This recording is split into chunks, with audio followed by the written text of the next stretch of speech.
Hi friends, ಎಲ್ರಿಗೂ ನಮಸ್ಕಾರ. ಇದು ಮೊಟ್ಟೆ ಮಸಾಲ. ನಿಜನೂ ಹೌದು, ಸುಳ್ಳು ಹೌದು. ಮೊಟ್ಟೆ ಹಾಕಿ ಮಸಾಲ ಮಾಡಿದ್ದೀನಿ, ಆದರೆ ಮಸಾಲೆ ಯಾವುದು ಬಳಸಿಲ್ಲ. ತಂಗ್ಳು ಸಾರಿನ ಮೊಟ್ಟೆ ಮಸಾಲ ಅಂತ ಹೇಳ್ಬಹುದು.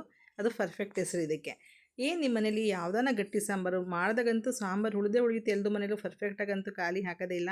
ಒಂದು ಸೌಟ್ ಮಿಕ್ಕರೂ ಪರವಾಗಿಲ್ಲ, ಈ ರೀತಿ ಅದ್ಭುತವಾದಂಥ ರುಚಿ ಇರುತ್ತೆ, ಮಾಡ್ಕೊಳ್ಳಿ.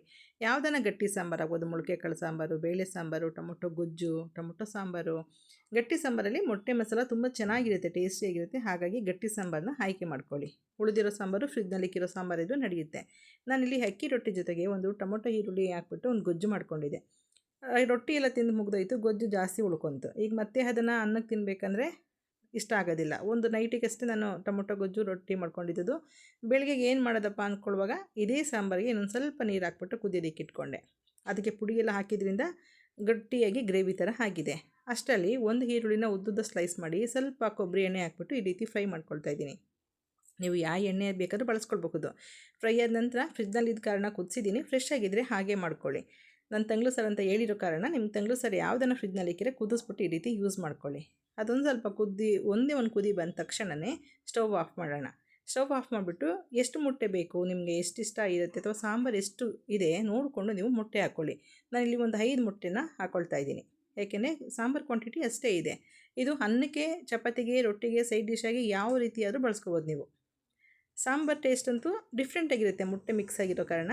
ಮೊಟ್ಟೆ ಕೂಡ ಮಸಾಲೆನಲ್ಲಿ ಬೇಯೋದ್ರಿಂದ ಮೊಟ್ಟೆ ಕೂಡ ತುಂಬ ಚೆನ್ನಾಗಿರುತ್ತೆ ತಿನ್ನೋದಕ್ಕೆ, ಟೇಸ್ಟಿಯಾಗಿರುತ್ತೆ. ನಿಮ್ಮ ಬರೀ ಮೊಟ್ಟೆನ ಬೇಯಿಸಿ ಈ ಗ್ರೇವಿ ಸಾಂಬಾರನ್ನ ಮಿಕ್ಕಿದೆ ಅಂದರೆ ಏನು ಮಾಡ್ತೀವಿ, ಮೊಟ್ಟೆ ಬೇಯಿಸ್ಬಿಟ್ಟು ಅದಕ್ಕೆ ನಂಚ್ಕೊಂಡು ತಿಂತೀವಿ. ಅದ್ರ ಬದಲು ಸಾಂಬಾರನ್ನ ಬಿಸಿ ಮಾಡಿ ಈ ರೀತಿ ಮೊಟ್ಟೆ ಹೊಡೆದಾಕಿ ಒಂದು ಗ್ರೇವಿ ಮಾಡ್ಕೊಳ್ಳಿ. ಈಗ ಮೊಟ್ಟೆ ಎಲ್ಲ ಹೊಡೆದಾಕಿ ಆದಮೇಲೆ ಈಗ ಬಿಸಿ ಇದ್ದರೆ ಆ ಕಡೆ ಈ ಕಡೆ ಎಲ್ಲ ಹರಡ್ಕೊಳ್ಳುತ್ತೆ ಅಂತೇಳಿ ಸ್ಟವ್ನ ಆಫ್ ಮಾಡಿರೋದು. ಮೇಲಿಂದ ಸ್ವಲ್ಪ ಖಾರದ ಪುಡಿ ಹಾಕ್ಕೊಳ್ತಾ ಇದ್ದೀನಿ.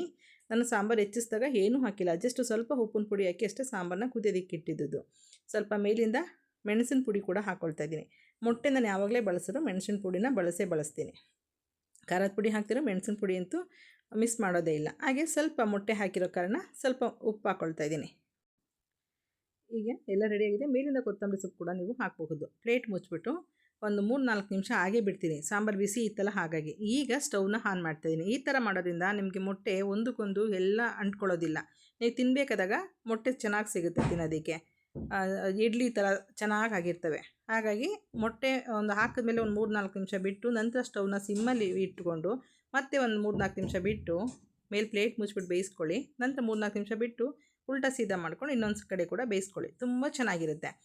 ಈ ಸಾಂಬಾರಲ್ಲಿ ಟೊಮೊಟೊ ಗೊಜ್ಜಲ್ಲಂತೂ ತುಂಬ ಸಖತ್ತಾಗಿತ್ತು. ಇದೇ ಥರ ನಾನು ಬೇಳೆ ಸಾಂಬಾರು, ಮೊಳಕೆ ಹುರುಳಿಕಾಳು ಸಾಂಬಾರು, ಮಸಾಲೆ ಸಾಂಬಾರುಗಳಲ್ಲಿ ಮಾಡಿ ನೋಡಿ, ಇನ್ನೂ ಸಖತ್ತಾಗಿರುತ್ತೆ ಟೇಸ್ಟು.